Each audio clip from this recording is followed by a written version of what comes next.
Morning everyone, this is Ikran Hafiz of class 12 Basic giving you a speech on Republic Day. Republic Day celebrated on January 26 every year. This is one of the India's most important national event.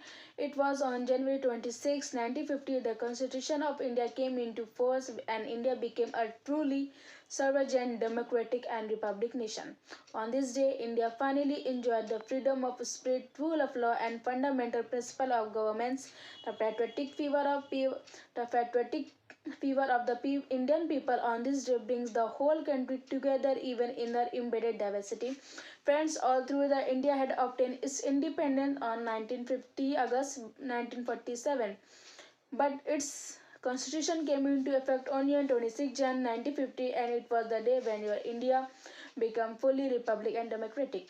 Now let me tell you the most importance of our constitution between December of 1946 and November 49. The Constituent Assembly drafted a constitution for the independent India free to shape their destiny at last after 150 years of British rule.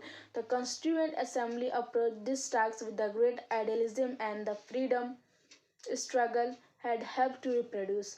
Our constitution guarantees to all of the citizens justice, liberty, equality, and gave expression of goals, ideals, and values that guided our freedom struggle. The Republic India signifies the end of British domination on India people. It signifies the power of non-violence to lead country to victory with the total dignity. Um, and the beginning of this occasion is always solemn reminder for the terrible past that the lay after a nightmare left behind in the night. India has turned over a new leaf and it's now moving toward progress and the dreams of the great freedom fighter and martyrs who have fought and sacrificed everything just to came true on this day. They wanted freedom for the people of India. Moreover, our first Prime Minister Pandit Jawaharlal Nehru said he never wanted to lose the sight of his beautiful earth. However, at the same time, if these great people had been alive, they would have been gratefully disappointed by the present scenario of corruption. My dear friends, come together. Let us begin on this day a new war of India's progress for the India's peace and for India. Thank you.